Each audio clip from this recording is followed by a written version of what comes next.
Hey everyone, you're watching Conversations in Pop Culture. I am your host, Andrew Davis, and this episode is brought to you by my sponsors, Mixum Printing, the smarter way to print. I know printing your creative project can be confusing and stressful, but Mixum is here to make it easy. From their instant quote calculator that lets you get as many quotes as you want for free to their 24-hour customer service support, Mixum is here to make sure your printing experience runs smoothly from start to finish. And right now, you can choose from a range of premium printing options and materials. And the company has also printed so many successful Kickstarter campaigns. A bunch of them you've even heard about on this very show. And they currently offer services in the United States, Canada, Australia, and the UK. And Mixum can print and reach your audience anywhere in the world. So if you're ready to print smarter, not harder, head over to Mixum.com. And right now, they're running a promotion where listeners of my show can drop my name, Andrew Davis, in the message tab of a current order to get a 5% discount on their first order. So that is mixam.com. Again, type my name, Andrew Davis, in the message tab of your current order to receive a 5% discount on your first order. Also, and I have these bad boys up. I have my metal cards that came in a few weeks ago, and these are up on eBay. This one is limited to 50, so you could go buy that if you like metal cards. And also you can buy this one, which I have about 54 left on the Kickstarter. So you can pick that bad boy up on eBay and help support this show. And so without further ado, I have with me Sam Carter. So welcome to the show. Hey, it's good to be here. Thanks for having me on, and thanks for the discount as well, because there's a big chance that I'm going to use Mixum to print my comic. Yeah, no, Mixum really does print nicely, and they got some cool stuff going on. I still think they're working out where they can print and ship out directly in certain companies, and not companies, countries. Wow, it's been a long time.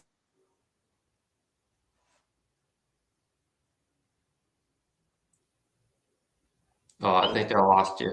Yeah, I'm back. I'm back. It happens, but Good. Mixum's doing that, and I think they're still working out the details of that. But Mhm. that's something to look out for. But enough about my printing sponsorship and all that stuff. You know, they're really great. They also have a really cool digital proof concept. But you have a Kickstarter that's launching on the 22nd of March, March 22nd, that's right. and it's Final Boy. And so before we ruin the story for everybody, and before it becomes public, what is the basic premise of the comic? Right, so the basic premise is Final Boy is a slasher comedy, and we follow Isaac Lambert as he's trying to survive a single night of terror on a college campus because there's a slasher on the loose. And but who can he trust when everyone around him is a suspect? Because we don't know who the slasher is. So it's inspired by a bunch of slasher movies that I'm really passionate about. I've been daydreaming about this project for 2 years now, and it's finally getting made. Yeah, because it's very interesting because you haven't taken a traditional approach to this project. Where in the first issue, and I'm going to spoil it a little bit, we don't see much of Isaac at all. I don't think we see any of Isaac. And that's what's super interesting is that we get exposed to sort of two kids trying to hook up. One of Yeah. them is sort of a player, the other is sort of, I guess, trope sweetheart who's a little unsure but wants to go the distance a little bit. And so, what was that like in really building out this story? Because we're getting snippets of that as the introduction, but then it's sort of expanding outward as a slasher is going on a slashing spree at this university. Right. So this issue is called Opening Kills. So I kind of think of it as the opening scene to a horror movie, a slasher movie. And there's some really great openings to slasher movies like Ghost Ship, Scream, that comes to mind. Several of the Scream movies have terrific openings. And I really got to thinking about what makes a great horror movie opening. And I believe that it's because the good ones are self contained. They're almost like short films in and of themselves. And you're going to hear me talking about movies a lot during this because Final Boy is very movie inspired. I wrote it initially as a movie and then it became a comic script. And I changed it enough to really fit the medium of comics. But yeah, this is the opening scene to a scary movie, and we got the traditional, victims and the slasher that we're introducing. But there's a twist at the end that I don't think many people will see coming. that's pretty funny. So I'm excited for people to react to that. Yeah, we're not going to talk about that twist because I Right. want you to be shocked. It's a little disturbing. It's not. I view your book more as sick and twisted right now than horror, but I enjoyed reading it because I got a preview copy and it's something I didn't see expecting at the end. So I'll leave it at that. But we're going to get into all this. But Glad you you liked it. mentioned movies, and one of the things is that I'm not a big horror guy, but obviously I'm a big James Bond guy. Mm. And the James Bond openings are very traditional and they're very memorable. And the opening can make the movie. And so, what is this like? Because I watched animes where the first episode, and the anime that I'm thinking about is Full Metal Alchemist.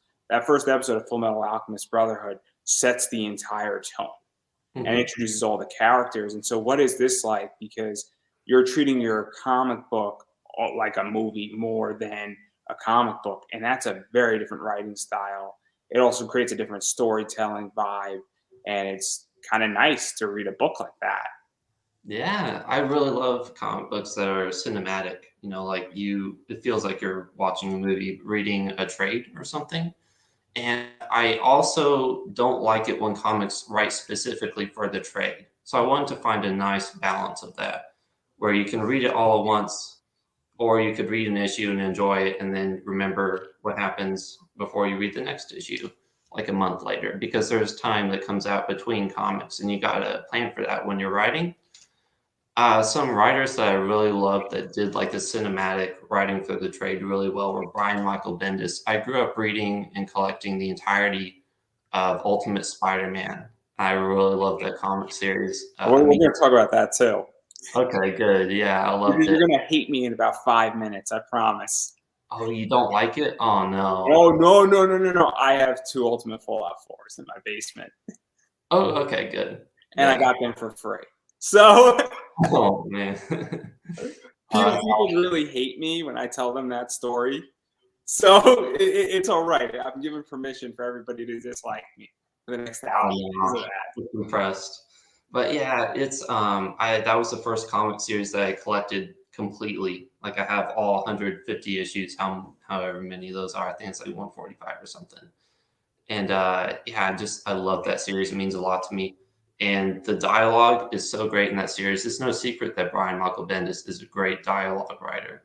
And so I wanted to come up with my own way of writing dialogue that's unique to me, but also takes inspiration from him and some other great dialogue writers. So I think the second issue is basically all dialogue, and we're introduced to the main cast in the second issue. So I'll say that much about it, that we got the opening scene and then the introduction to the main cast in the second issue. And I'm excited for that coming up. Because it's kind of nice when you just get introduced into sort of what happened, and obviously the title is Opening Kills, and there's not much that we know what's going on except two people get killed. I don't think that that's a secret. It's pretty obvious when you have a slasher film, comic book, that people are going to get cut, they're going to die. People are going And to, yeah. if you have an opening title called Opening Kills, Mhm. and the book has 3 characters and Yeah. there's an S on the kills part of it, I'm not ruining too much. I don't think that that's a big spoiler, and if I spoiled it, I'm sorry. Right. That's not the spoiler of the issue, though. The spoiler is the ending, which we're gonna keep a tight lip on. But I'm excited for people to see that. Yeah, definitely. You can't keep that a secret with a title like that. But I wanted to throw something else in there that people go, "Oh my gosh!" At the end of the book, something big happened. Yeah, yeah, but what I really like about your book is that we get that typical college date night, guys trying to hook up with a girl, and you really hit Scott and Haley really well, and Thanks. it has very much sort of a '90s vibe to it. I'm 29. I think you're around my age. Maybe you're a little bit younger. I don't know. A little younger, yeah. But you get the sense that it's a bit of a '90s. I kind of find like a Boy Meets World type of settings to some degree is your book. Thanks. And what was that like really hitting that? Because it's a very peaceful environment. It's also a very fun environment. And then, well, it takes a very dark turn. And really, all these two characters want to do is just have a fun night and have sex. And, well, that turns violent. So, Yeah, well, I'll let you in on a little secret. I'm kind of a freak, at least to people who don't know writers.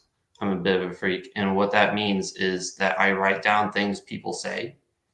Like I keep a notebook with me everywhere I go, pretty much, or the notes app on my phone. I listen to what people say. And if I think, oh, that would look really good on paper, sound really good in a story, then I write it down and I use it. So a lot of those things that you'll hear or read in this story, these 7 issues, are things that I've heard in real life. And I think that's the thing a lot of writers do. I don't think I'm particularly weird in that area, but I definitely want the dialogue to feel really natural. And the way to do that is to be a good listener in real life. there's a saying where good writers, I don't know if you ever heard this, and it was by a professor by the name Paul Levitz who actually told it. I don't know if you know who Paul Levitz is. By any chance. Doesn't ring a bell, sorry. Paul Levitz was the president of DC Comics. So yeah, it's a good name to know. But he was a professor of mine when I was in college, and he taught a class, and he said good writers, their minds are like Velcro, where everything sticks to Velcro. And it's the idea that you never know when you're going to need to pull something out of your brain and whether you write it down or not. But it's very interesting because obviously I interview a lot of artists, I interview a lot of writers, and you're the first person who's openly said that, saying, well, I write things down what people say. And then, obviously you might put a word or two in there, but you're getting their tone down. And it does reflect because I know a Scott, I know a Haley in this book. And it's nice and it's very refreshing, I feel, when I'm like, man, this is a relatable character. I know exactly who this girl is. I've seen this girl on my college campus. I've seen a Scott on my college campus. I might have want to have been Scott on my college campus. Right. And I think it's kind of nice when that happens. And because it feels real, this book, if that makes any sense. I definitely wanted it to feel real, and that's why I take inspiration from real life. But yeah, I think it was I don't have a brain like Velcro, unfortunately. I think it was Tom King that said something like, if I come up with a good idea, then I don't need to write it down because if I forget it, then it's an idea not worth remembering. I don't quite agree with that because I have to write down all my good ideas or else I forget them. They just get filled up with other ideas, my brain.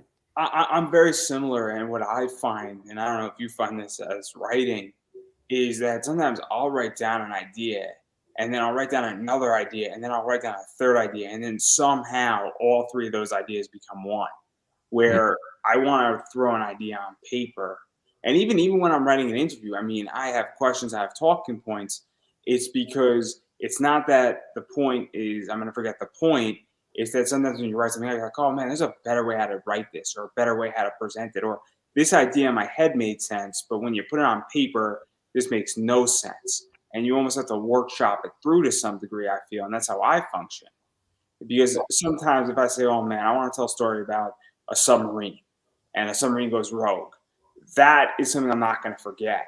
But if I come in with like a crazy idea, I want to put that down there on paper because there's going to be a point where I'm just like, is this even viable? So I don't know if that's also part of it as well. Yeah, definitely what helps me is going on long walks. That's where I get all my great ideas. Because I'll get a nugget of an idea, but I need to really be able to daydream about it, think it through. And so that's how I come up with my ideas: long walks, exercise. Yeah, I have a different solution now. I come up with ideas, and a few people know exactly how that occurs. 4 in the morning, a little hungover, a crazy, stupid idea comes into my head. I'm like, oh, this could actually work. Yeah, that's And cool. then that's how I do it. And then also a little alcohol sometimes sparks something for me, and that's how I function as a writer. And but also sometimes I just am really immersed into something too. Like if a certain topic is fascinating, I get immersed into it, Oh, and same. it's just one of those things. forget what I was super interested. So I just got into tobacco trading cards, and I'm super interested in them now. And there's so many different things going on with them. And I know it's slightly off topic, but like you start diving down a rabbit hole, and you're like, oh my god, this is super fascinating. And hopefully they're going to be coming tomorrow because I'm definitely going to be showing them off. And they're awesome. And then you're trying to figure out like who's involved in all this and even how this happened. And some of this stuff like came out 10 years ago, which is crazy, but it's a whole big history. And then like 9 hours later, I'm like, it's 4 a.m. What? Like, Yeah. but because this is one of the things that is also really cool about your book, and to bring it full circle, and why I bring all this up, is that you've hit that humor where they're like talking about, doing it in the car, getting a hotel room, just paying for the hotel, going into the woods. Scott sort of gets cock blocked by Haley's mom. And then they're just like, let's do it. And it's that humor and the idea of the urge and being a stupid 19, 20-year-old, 18-year-old kid. And that's also something that I think is great. And it's just like sort of the dry and realistic humor. And that's another thing about your entire book is that, as I was saying, it feels like it could happen. And we all know these characters, and it's very reassuring. I don't know how to explain that to somebody. Like, I read a fantasy comic, and it's fun, and I'm enjoying it. But at the same time, I know it can't happen in real life. And I like to read things that couldn't happen, but I also want to read something that can happen. And so that's something that's super cool about this book. Yeah, the way to really tell a story, in my opinion, is to ground it in characters. Characters always need to come first. I came up with the concept for Final Boy a while back, and the concept was so intriguing to me because it's a story that really grows and evolves. There's a premise, and then there's a premise on top of it, and then another premise the more you get into the story. Things really change, and it ends up becoming kind of out there, a little outlandish, a little fantastical. But I always wanted it to be grounded in the character's journey. Especially every single scene needs to be about character work and the dialogue. Yeah, and also what I like at the same time is obviously they're doing it, and pretty much that's where the slashing happens. And what I find so interesting is that you've taken a different approach to the slasher, where I view this sort of as two stories that are going on in this issue. It's Scott and Haley hooking up, and then it's the slasher killing them. And while the stories are connected, they are separate, and you have a very interesting slasher. And I don't think I've ever remembered seeing a slasher who uses a bow and arrow and a spiked baseball bat. And not I don't think that's also ruining much either, because that's not the shock value. If you're shocked by a slasher using a bow and arrow, I'm sorry, you need to up your shock level a little bit. Yeah. But it makes it different because it's not traditional. We have Jason, we have Freddy Krueger, and they're using knives, and they're using possibly a baseball bat, but not a bow and arrow. And Right. it's a whole different level if you start thinking about what could go wrong. I will correct you there. In the 2009 movie Friday the 13th, the reboot, Jason does use a bow and arrow in one scene. I stand corrected. I am not a big horror guy, so I did not see that. So I just don't remember one. So if there was one, obviously I'm willing to admit that I don't know everything. But continue, because it is still out there. Oh, like what you said earlier, when you get an idea for something, you get really invested in it, like your tobacco trading cards. I got very into slasher movies. I watched so many of them, some that I had never heard of, and I thought I was a big horror fan from the 80s because I wanted I'm going to stop you. You were doing research. research. Yes, exactly. Research. Watching movies in my pajamas. I love my job. But yeah, it's I wanted to take inspiration from every slasher movie that I could possibly watch because I wanted this to be the ultimate slasher story, one that makes like incorporates all the tropes, all the elements of the genre into one new original story. So you'll see references and things in there to a bunch of things. even like the Banana Splits movie, stuff like that. And obviously, it gets graphic. What you can do if you shoot somebody through a bow and arrow in their face is Right. very cool. What you can do with that, and I'm going to let everybody's imagination run on that. And also, just the way how it goes, and just even the visual impact is very cool. I very much equated that scene to being very much graphical, like Attack on Titan has in some scenes, where it's like that, where I don't think my favorite director, Tomino, who's a Gundam director and basically created Gundam, would approve of that scene. Wow. But Yes. I mean, it's a pretty graphic scene, man. Like, Yeah, the artist Marlon Souza and the colorist Danilo Leal, like they really nail the gore in this. It's incredible what they're able to do. And frankly, I'm very happy that they're okay with drawing this stuff. and what makes it really cool though is that Scott, even in that scene and in his predicament and suffering, is very much telling Haley to get out of there.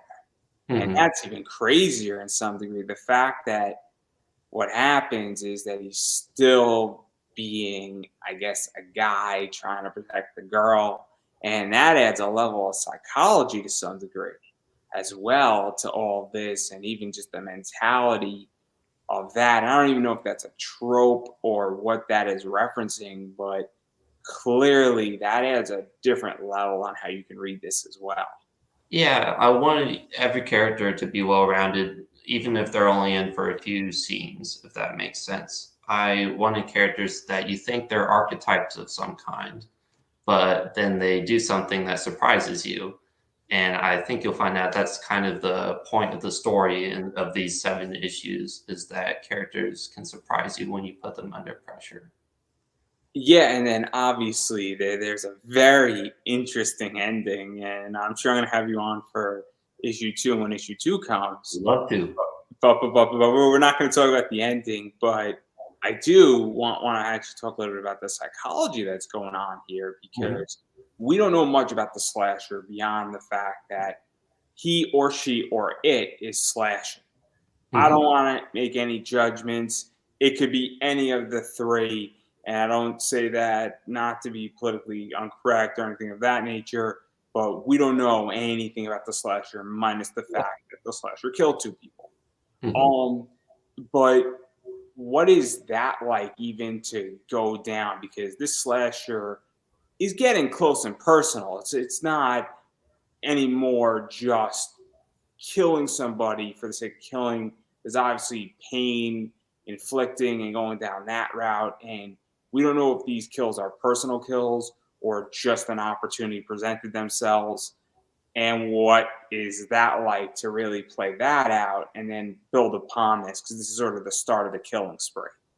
Right. So this is a murder mystery, this series. So I'm gonna do my best to avoid spoiling who it is, but we haven't really met any of the main cast yet, so I don't think that's possible. But I will say that the slasher seems to be killing people for the reason most slashers do, like Jason. Um, Jason's a good example. You know, he sees a couple doing an impure thing and he wants to off them for it, right?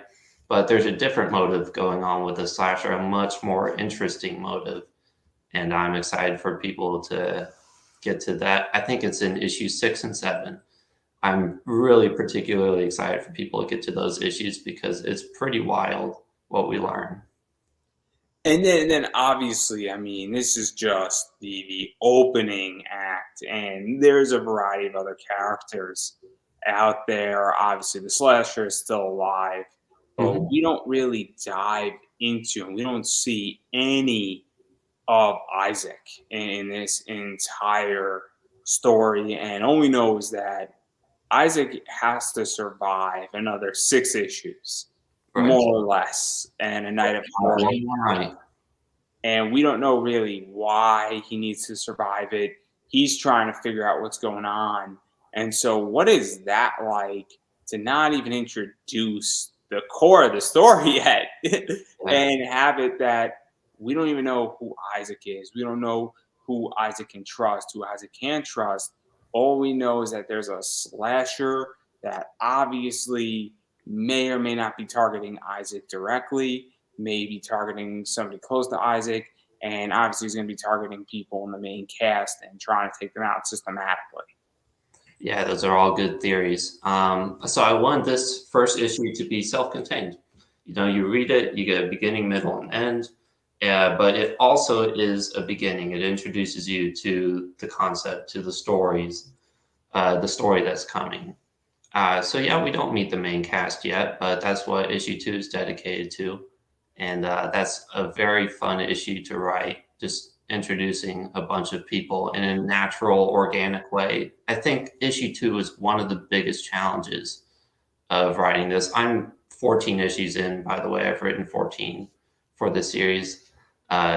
Possibly might make it that far, but at the very least, we will make it 7 issues, hopefully. So let's even talk about even just building out comics, because I'm a comic guy and I haven't rented a comic yet at all. I don't know if I'm going to, and my background is more on the comic book investing side. I know how to evaluate a book on a variant level, on a story level, Yeah. on from an investment standpoint. And I read a lot of comics, buy a lot of comics. I go to my comic store at least every other week at this point because it's just easier that way. It's one less trips. COVID has sort of ruined me, and then I buy a bunch of comics offline every month, and they're just shipped right to my door. And I love it because it's simpler and it's cheaper. And the cheaper something is, the more I can buy, right? But one of the things that happens in comics is that you get your first issue kicked off, you're funded, people will back a first issue or buy a first issue. But then the trick is, how do you get them back for a second issue, a third issue, a fourth issue? And Kickstarters are slightly different. But what is that like? Because you sort of said it, I think you hit on something where your first issue is almost a one shot that directly connects in to the next 6 issues. And Right. so your second issue is almost a brand new start after you get past your first issue in a lot of ways, where somebody technically doesn't have to read that first issue. And it creates a very interesting experience and probably a weird opportunity for you. And I'm curious even if you've thought about that or what that is like for you, because I think you're brand new to the entire Kickstarter game, right? Yeah. Oh, you got me pegged. I'm new. This is my first Kickstarter, so it's a little nerve-wracking, but I've done so much research over the past few months on how to do a successful Kickstarter. I hope I'm doing it right. I've had some good mentors that have helped me, so I appreciate that. But yeah, the first issue, self-contained, I wanted to give people a little mini story as a part of a larger story, so that they're satisfied at the end of the first issue. But I'm hoping that twist at the end, and the quality of the work, the dialogue, the character work, the action, the violence, and the art, especially amazing, incredible industry level art by Marlon Souza and Danilo Leal. I'm hoping that all will bring people over to the second issue. And the first issue is always going to be available for people when they're buying the second, third, fourth, fifth, sixth, and seventh issues. So people can always catch up. So hopefully the concept of the story, the art, all of that will keep people coming back. Yeah, no, because it's very interesting because it's a big issue. And I had Ed Davis on, and we were speaking about this, where everybody wants an action issue. And sometimes you have an issue in your comic where no action's happening and no explosions happening or anything like that nature. And so what Ed did is that he had an issue and he actually combined it, issues 2 and 3 together, because he knew one of them was sort of weaker than the other as far as action.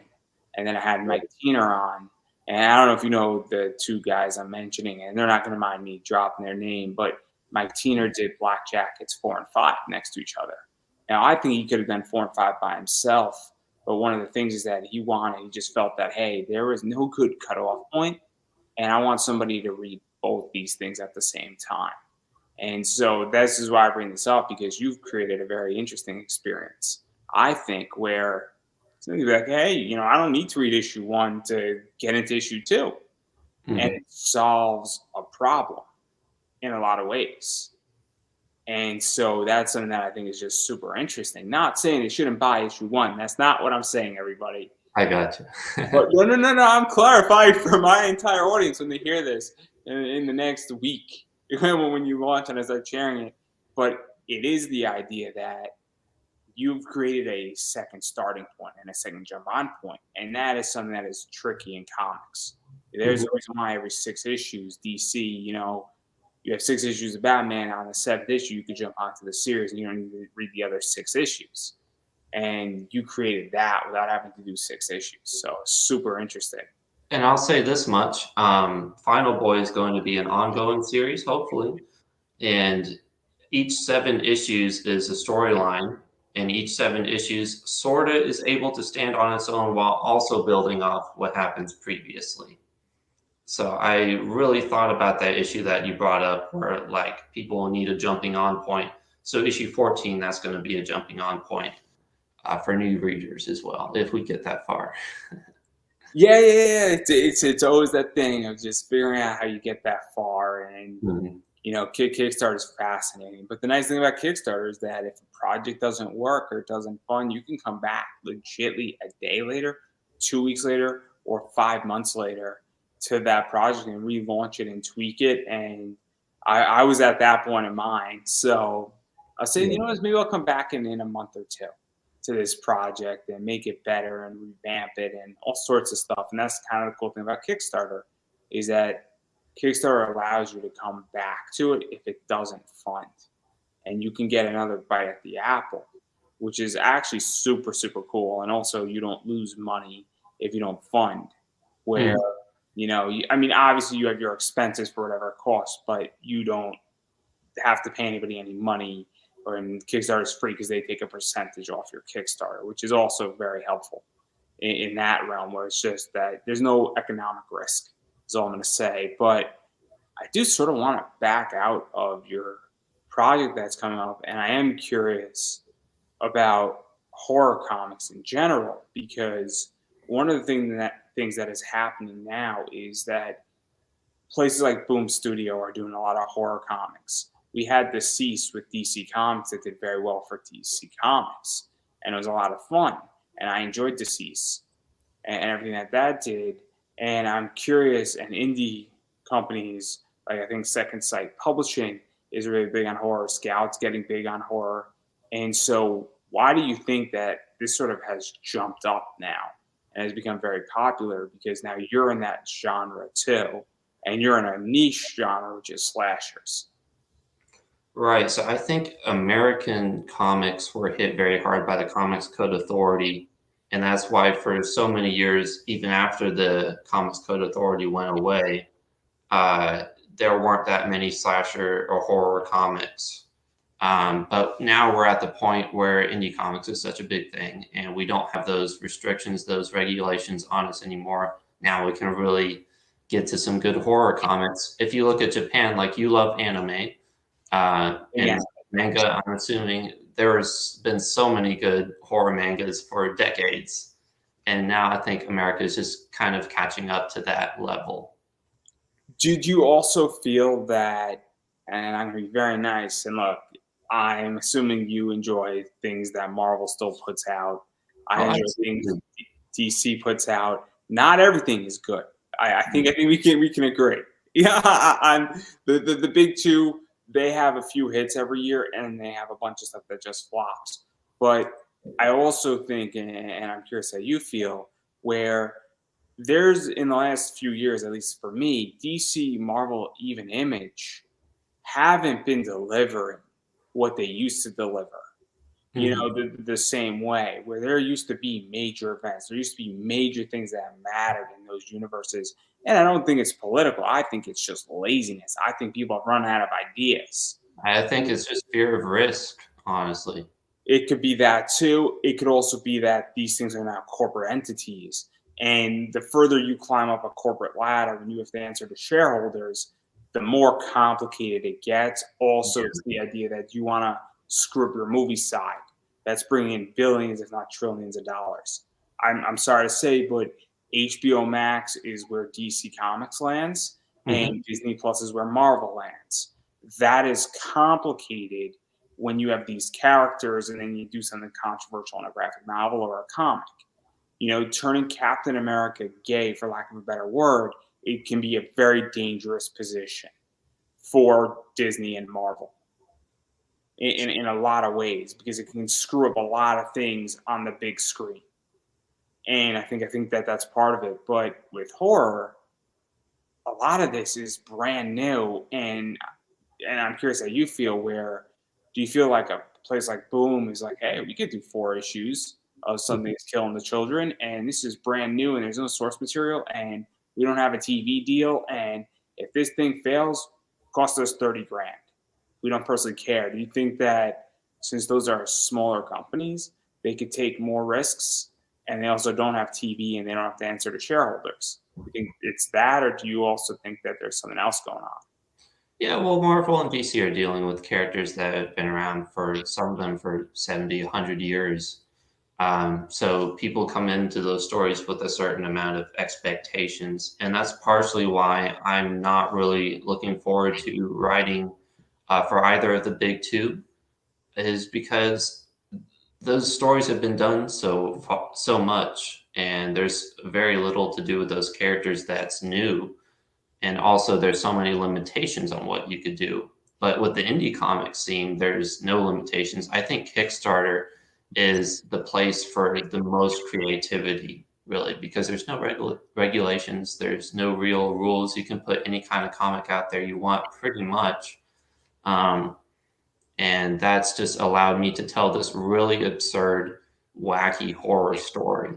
It's going to get pretty absurd in later issues and in this issue as well.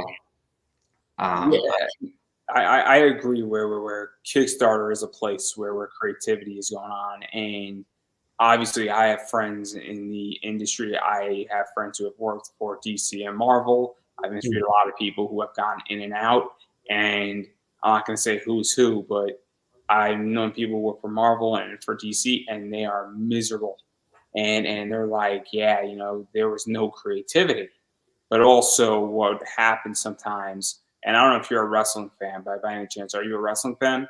Not particularly, but I like watching it occasionally. So what WWE did, and this is what I think has happened on the indies, is that they signed a bunch of indie talent from the indies. They were in NXT for a year to about 18 months, and then they cut 80% of that indie talent and just took the 20% with them. But some of the people who went over to WWE knew might have been cut. But the reason why is that when they come back onto the indies, their rates increase. So if you've gone into Marvel or DC as a writer or as an artist or as a cover artist or as a colorist, and then you come out, your rate might increase by 20, 40, 50 bucks a page. And now all of a sudden, when you're doing a 24-page book, you're talking a significant of $600, $700 more per book. And I think that's something that's happened, and people tolerate the misery because they know when they go back to Kickstarter, they're more expensive or their project's going to be more respected. Because if I say, hey, I used to work for DC and I wrote 30 issues of Teen Titans, and now I'm writing something and it's halfway good, so you're like, oh, this is former Teen Titan writer Andrew Davis. Somebody's going to know my name. So I think that's part of it as well.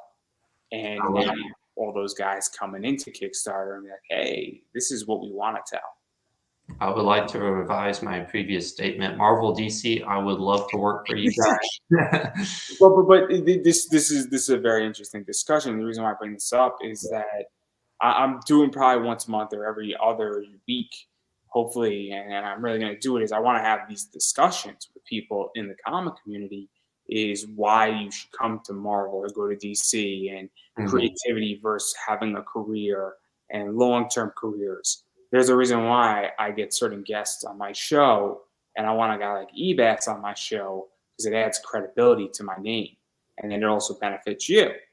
And I also like to find new talent because if I interview 100 new creators, statistically, 3 or 4 of them in the next 5 years are going to be a big deal. And then hopefully I could be like, hey, I interviewed them when they were young, and maybe they'll come back on, or maybe I will get respect post-word because I'll throw it back up on Twitter and be like, oh, that's really cool. So that's how I think about this, and I'm curious how you think about it, because this is something that nobody's talking about in comics, and I'm also looking at it very differently than everybody else because I'm not in the industry. I am next to it as a podcaster and as a host of a show, and so I have a different view, and I also have an economic interest as a shareholder of some of these companies. Yeah, that's awesome. There is one DC comic that I would love to do that I've already written a bunch of scripts for, and that's I would love to do a Scooby-Doo series. So that's like the one license that I would love to tackle. I just have such a strong idea for it, and I'm honestly the biggest Scooby-Doo fan you'll ever meet. I've seen the original Scooby-Doo Where Are You through about 4 or 5 times, Mystery Incorporated 3 times. I'm rewatching it with my girlfriend right now. So that's a little nerdy So detail. I'm going to ask you a question because we're going to really test what is the vehicle called in Scooby-Doo? The Mystery Machine? Yes, yes. That's You know easy. why? People think it's called the Mystery Van. Yeah. No, it's the Mystery Machine. It's not God, the van. right. It's so obvious. No. It's not though. I was watching like trivia with all these people, and I was in a trivia game, and I'm like, "It's the Mystery Machine, guys. Trust me." And they're like, "No, you're wrong, Andrew. You're wrong." And I'm like, "Trust me. If I'm wrong, I'll buy everybody around. You got it right." But like everybody's like, "It's the van." I'm like, "No, it's not the van." It's alliterative too. It's so obvious, man. No. It's obvious to us. Yeah.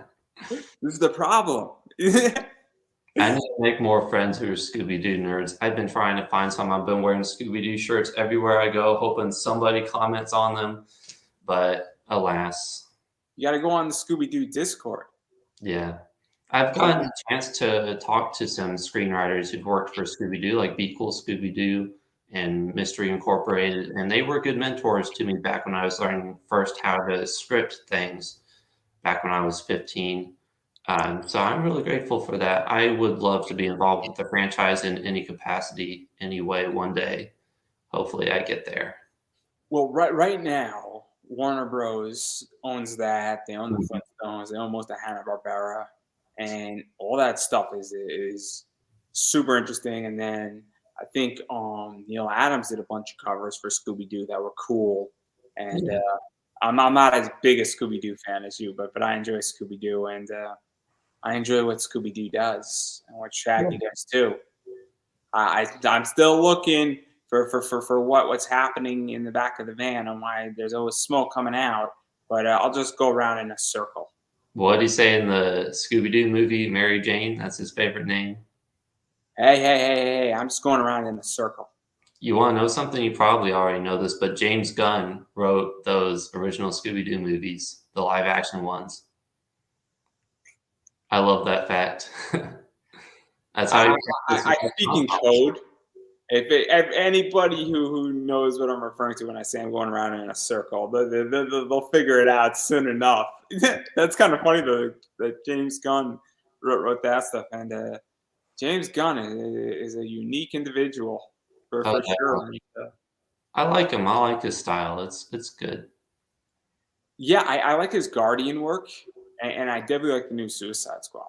I think the new Suicide Squad is my favorite thing he's done because it feels like it encompasses his entire career, you know, working first gory horror movies and then ensembles and then superhero movies. See, I think Peacemaker is better than the new Suicide movie. I really do. That's a hard disagree there. And I liked Peacemaker, but that Suicide Squad movie does everything a Suicide Squad movie should do. Oh, I mean, I love the Suicide Squad. Yeah. The reason why I have the first appearance of Amanda Waller in a CGC book. Oh, that's awesome. I wish I had that. Yeah, it's not an expensive book. It's like a $70 book and a 9.6, 9.8. It's not expensive, but it's a pain to find. Wow, that's good to know. I'll check it out.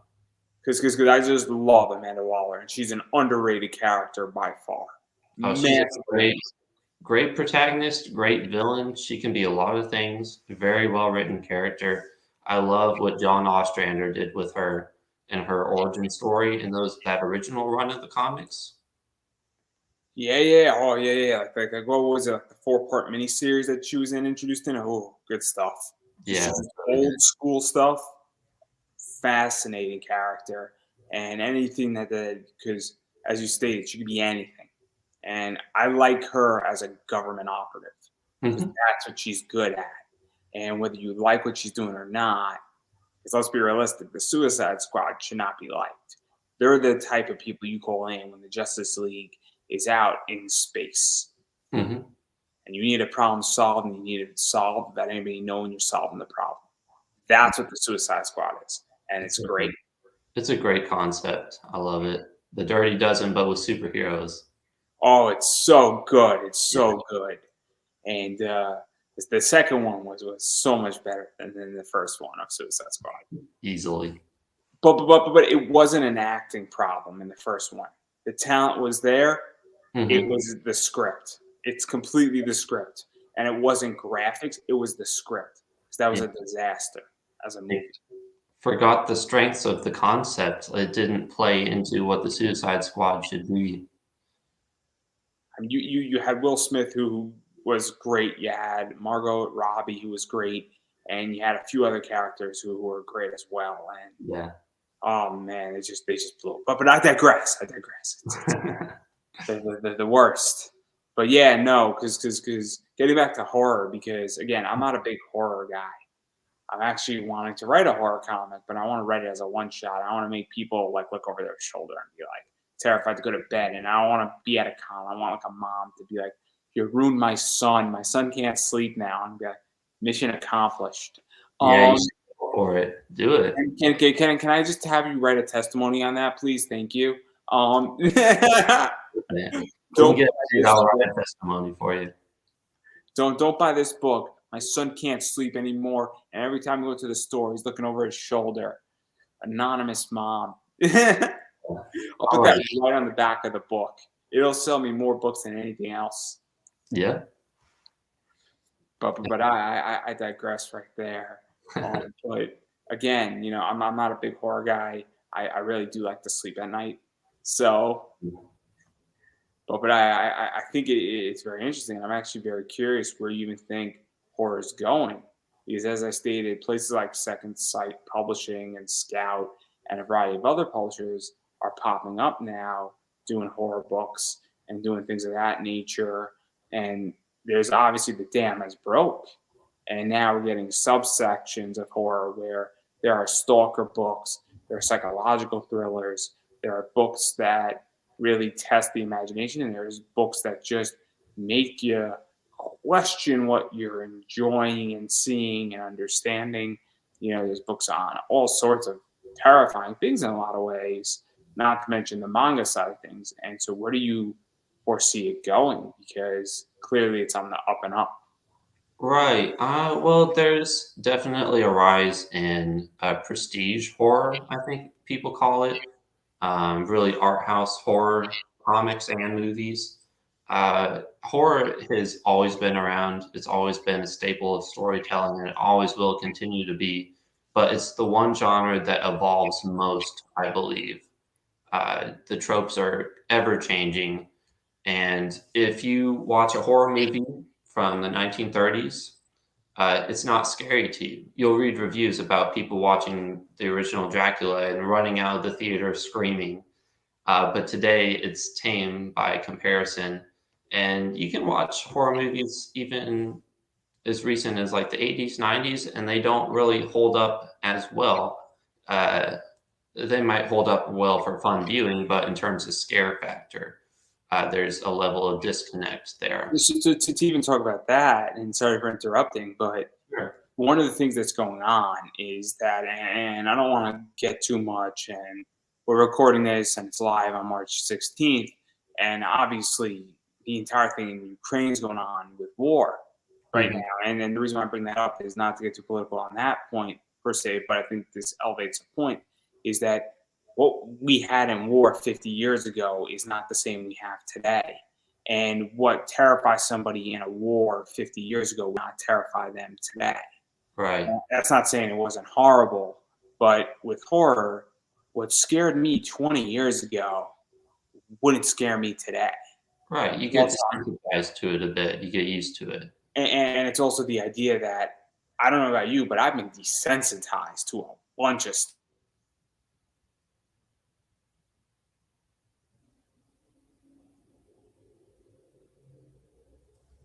So as I was saying, I was desensitized in 9/11, and I've grown up in a very different world than preferably my parents and even my sister. She was in high school when 9/11 happened.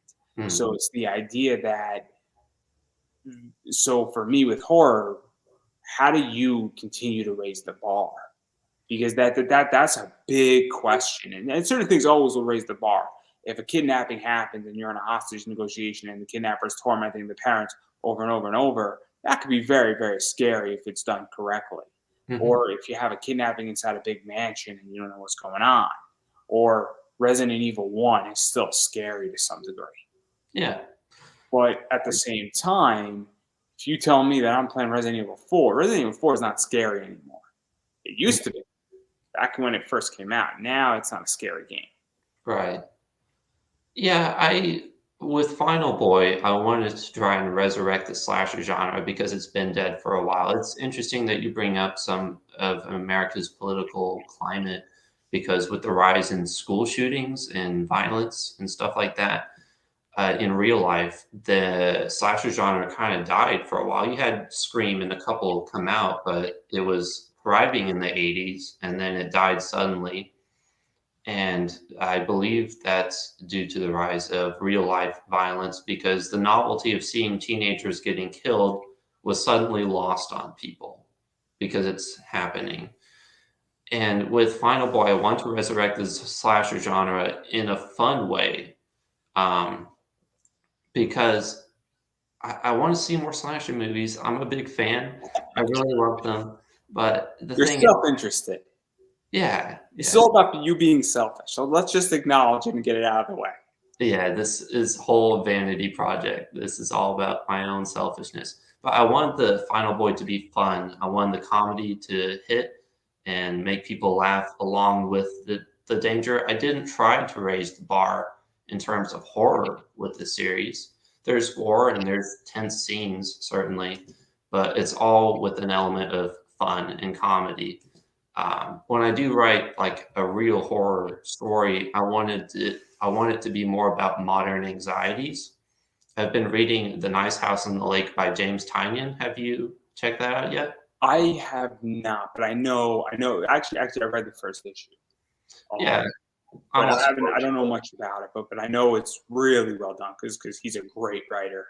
He oh, did. he's one of my favorites working right now. He's great, and it's about modern fears, modern anxieties, and so that's what I want my other horror stories to be about today and our fears now.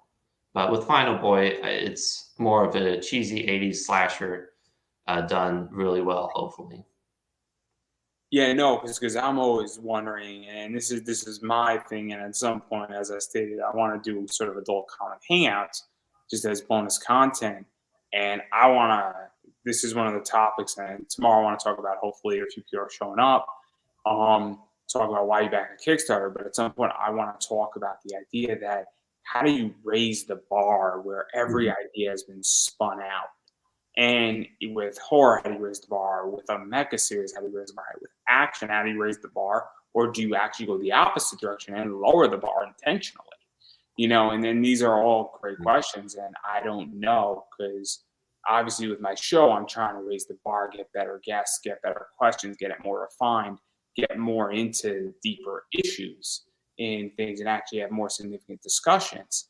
But it is tricky when you're trying to figure out how to, I guess, evolve and expand and go into new territory.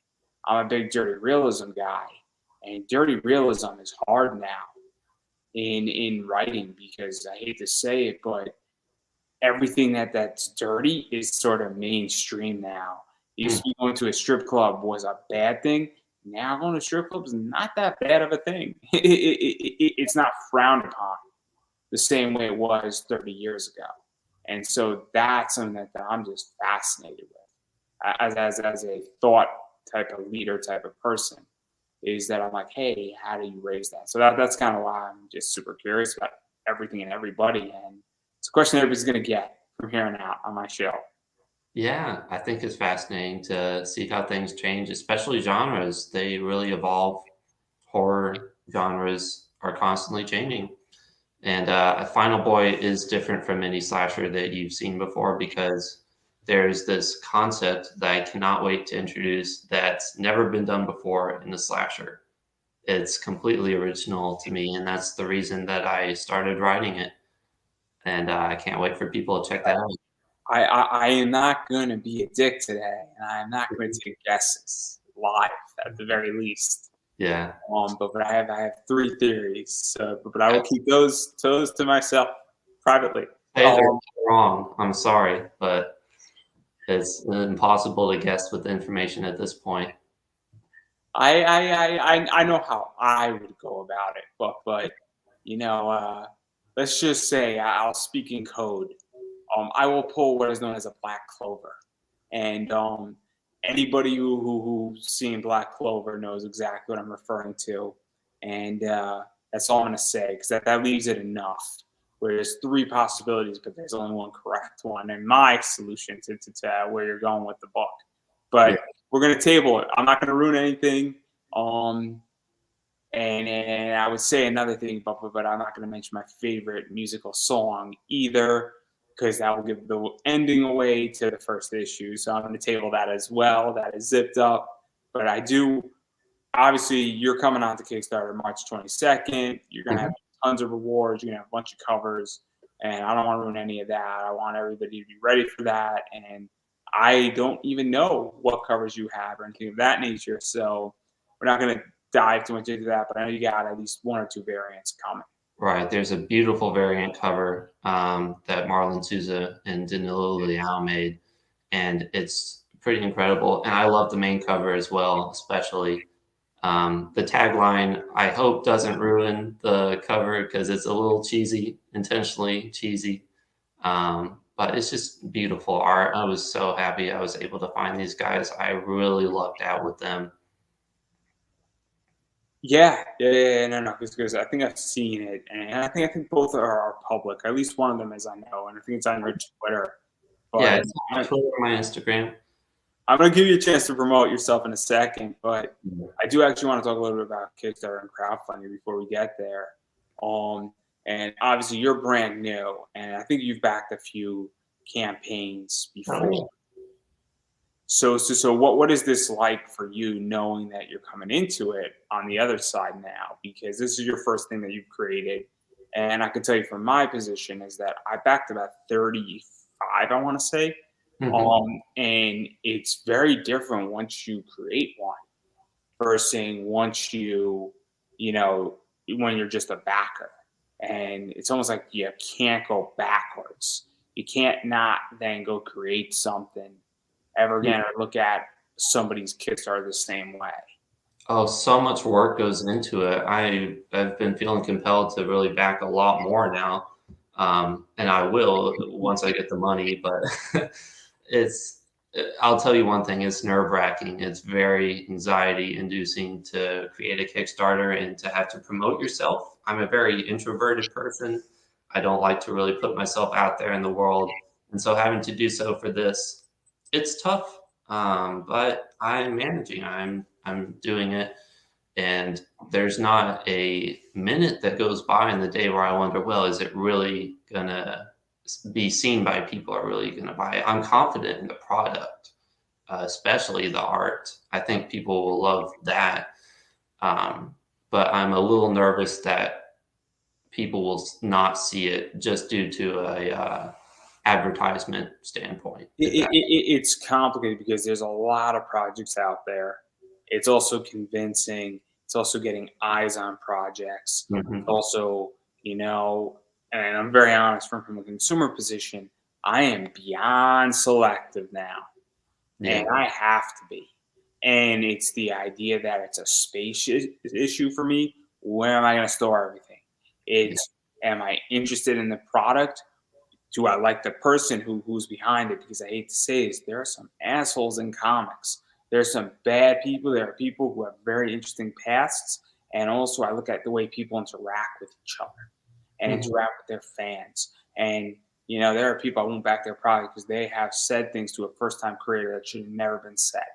There Oh, are yeah. people who have attacked me who I will not back their projects. And I don't really care if they're watching. They know exactly who they are. And so that's the problem. And then there are people who know exactly who I might not back their projects either because they attacked me. And it's very complicated, all that. And then I look at stretch goals, I look at covers, I look at, are you paying your art team? Are you paying your writers? Are you underpaying them? Are you treating them well? Do you deliver on time? And all that stuff.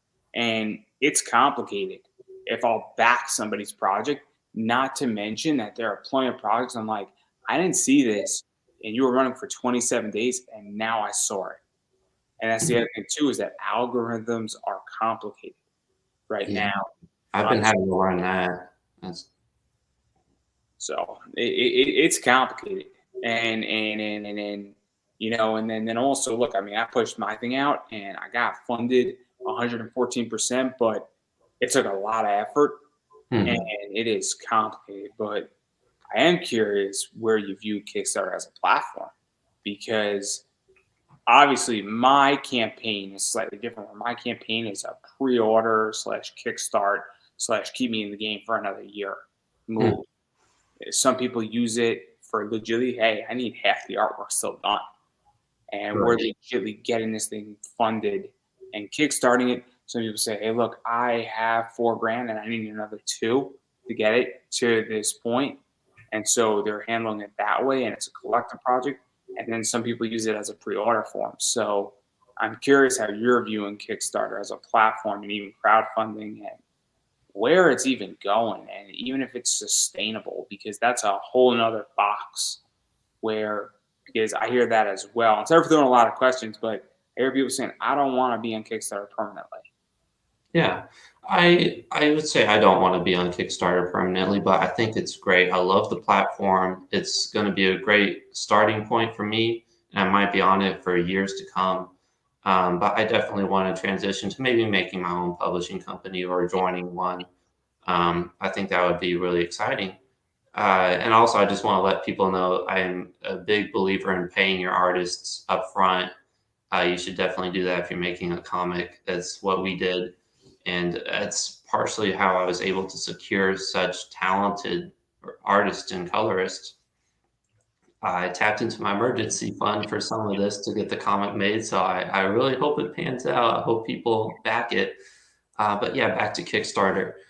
I I don't know how long it'll last, the site, but I definitely hope it lasts a while. And it's a great place for comics, indie comics to get out there. I looked at other places like Indiegogo, and those are great as well. But Kickstarter really seems to be the place where it's happening, if you know what I mean.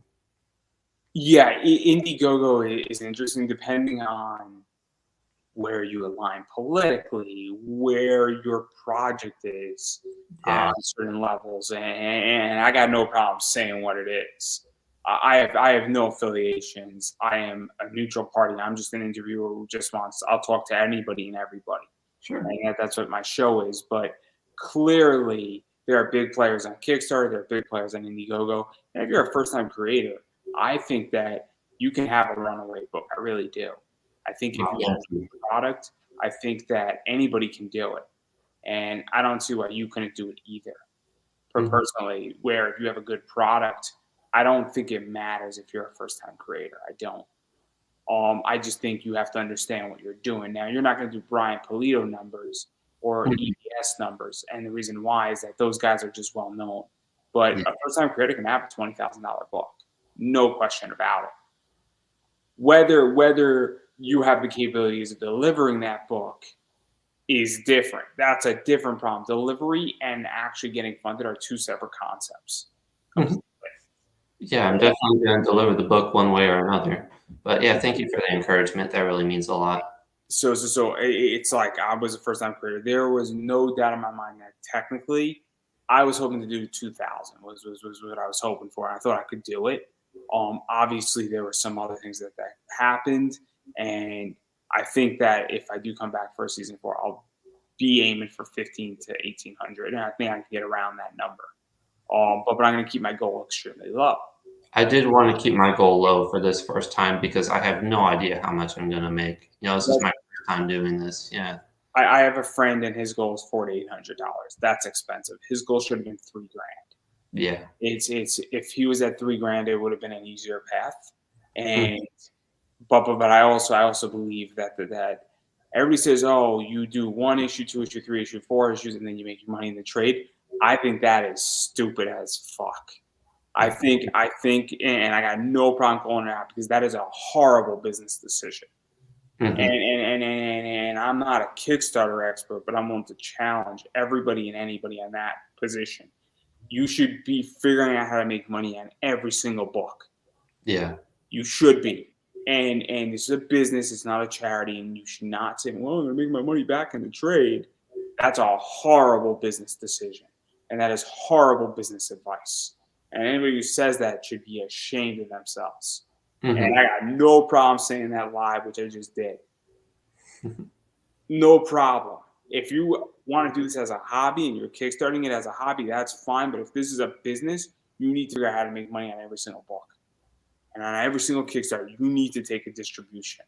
And that's just a reality. That's just a fact checker.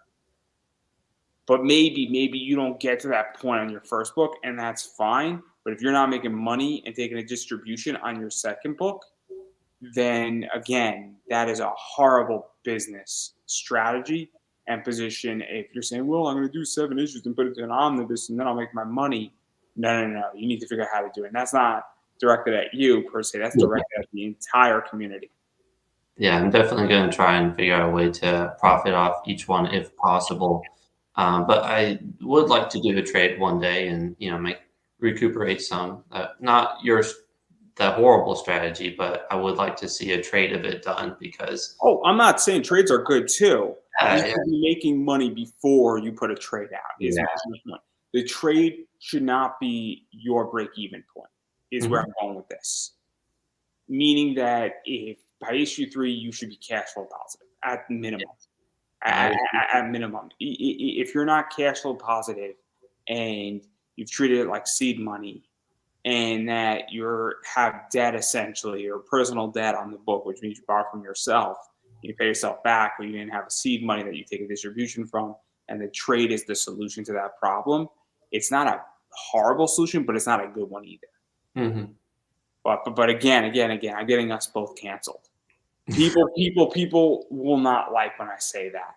Okay. Because they don't have a better solution at the moment, and that's the whole issue. With what I was saying, and people know exactly how I feel. And I'm going to continue to say it. I can say, okay, if you don't like my solution, your solution isn't much better. So that's what we do on this show, guys. We actually call things out what they should be, and you are more than welcome to disagree with me at any given point. No, I actually agree with you on that point. So, hey. But that's where we're at. And then I am going to ask you one more question before I give you the opportunity to self-promote, before we get both of us in trouble. And I get you canceled before you launch a book and before I get to season 4 of this show, which there's a good chance I'm not going to make it to season 4. But it has nothing to do with talent. It has nothing to do with talent. It has everything to do with the fact that the last bunch of guests, great interviews, not maybe the kosherest of talent in discussion and fun interviews, some of my best work. But it was a little risque, for lack of a better word. Great stuff. I had Jim Noble on, and Jim Noble does pretty much a book that is almost straight porn. So, the show has just gone downhill, everybody. The entertainment's up on the up. The show is just going down. But you will be entertained and thoroughly entertained. I think it's a good place to be, though. You want people to be entertained. Hey, as long as I'm getting paid, I really don't care. So, hey, money changes you, and I like nice things. But anyway, I am curious about how you feel about conventions and where you think they're going from a complete selling point to even just a networking place versus selling online and having a bigger digital footprint, and also having more of a fan base online to sell books. And whether you're selling physical copies of books or digital copies or a combination of both, or even just having an online presence, because COVID has shifted things dramatically. Oh, definitely. COVID has changed the game for sure.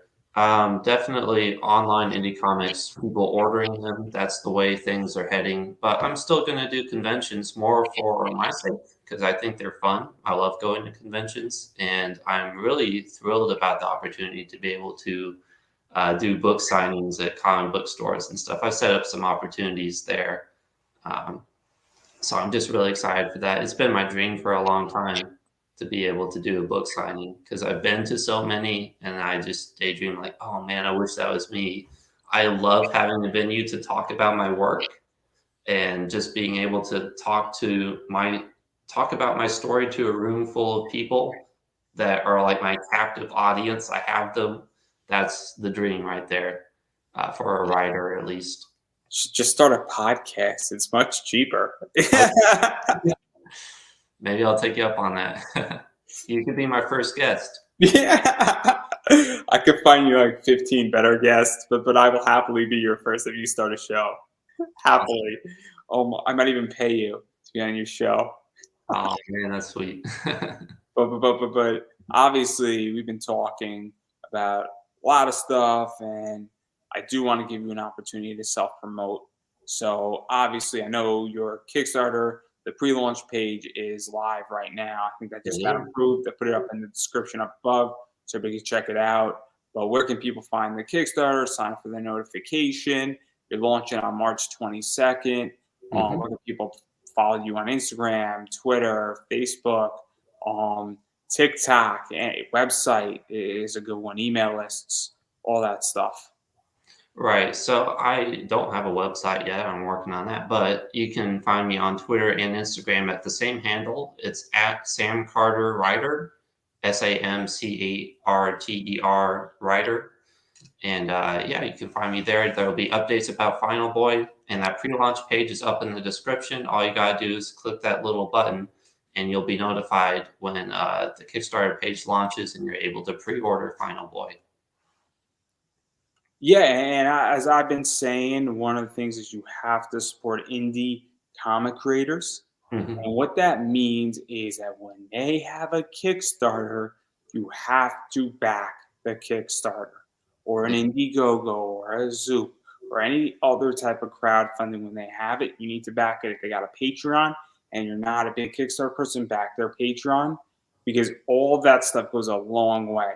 Whether you're backing $1, a $5 digital tier, or a $20 physical copy book, indie comic creators are not Marvel, they're not DC, and every dollar helps to make that book happen, and it helps to make the next one happen, and it helps to keep the lights on to make the third, fourth, or fifth book happen, or other series happen. And it goes a long way. Furthermore, I get it. Money's tight. Everybody's in different economic situations at different points. If you can't afford to back a Kickstarter, one of the things that I recommend to everybody is that you share out the project. And That so, would be great. yeah, so share it out on Instagram, on Facebook, on Twitter. You don't have to share it out like every 5 minutes, but if you just tweet about it even once a week, it goes a long way. Or better yet, if you know somebody is a big slasher fan or horror fan, just shoot them in their inbox. Be like, hey, I saw this cool project. I just wanted to let you know that it's going out there. Or if you really want to be helpful, you could share out this interview just into a Facebook group or on your personal wall. That helps tremendously as well, because that lets people know, hey, this is interesting. There's a discussion going on. That's something that's beyond helpful as well. Yeah, Also, if you I do, will be sharing this on my Instagram. We gotta get you to season 4. yeah, I need to get to season 4, guys. I absolutely need to get to season 4 here. Season 4 will be next year, January. So we got like 9 more months, everybody, and I'm probably gonna get to season 4 very easily. We'll find out if my Kickstarter funds. Otherwise, or I have sponsorships, which I may or may not be selling a big sponsorship in the next few months. which will not just get me to season 4, it'll get me to season 10, which will be really nice. That'll actually take off a lot of pressure, but that's neither here nor there. As I was stating, also when you back on Kickstarter, what you should do is you should share it out. Kickstarter makes it super easy to tweet it and put it on Facebook. Just click that button. It helps tremendously, and it lets people know. Big deal, changes the game, and it's free. And social media is free, guys. So please actually share our projects. As far as I'm concerned about me, I appreciate when people actually like, share, comment on my interviews and engage with me, have discussions, share out my content. It goes a long way in my world. I also appreciate that if you want to advertise on my show, live reads, I have the Buy Me a Coffee stuff up there.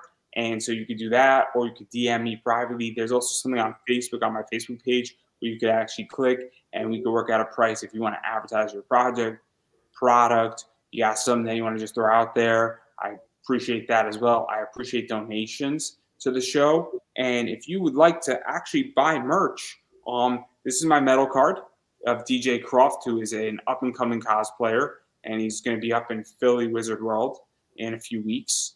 And so there's only 121 of these out there, and he's actually going to be up there and signing a bunch of them. So you can pick it up from him. And that logo, which is the Pop Anime Comics stuff, which is also up there, as you can see, is actually going to be retired in the next few months and be exclusive to my other show. So this will most likely never, ever be on a metal card in this fashion, and a new logo will be up there. So if you like my show, you want to support this, all the money goes to this show with these metal cards, and it's up on eBay. So that's another way how to support it if you like products. And metal cards, 121, and once those 121s are sold, then I'm not printing any more of those. And then this is a limited 50, and she looks like a big-breasted psycho killer for a reason. And this is limited to 50. I have 40 of these up on eBay right now. Once those 40 are gone, I am not reprinting this one either. This is super limited as well. Again, click that thing. It's metal cards. You can pick up your metal cards if you want them.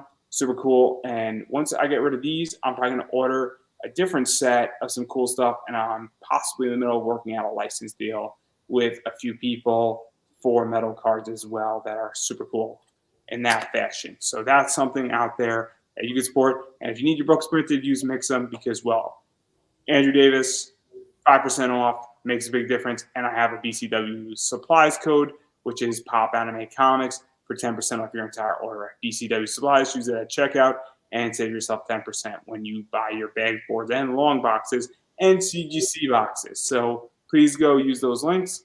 They mean something. Trying to save everybody money. And on that note, as my voice is going hoarse here, I'm going to give you the final word.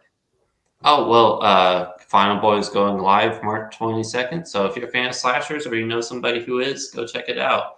We're going to have a good time for these next 7 issues. Well, I'm looking forward to it. And on that note, everybody, that is a wrap.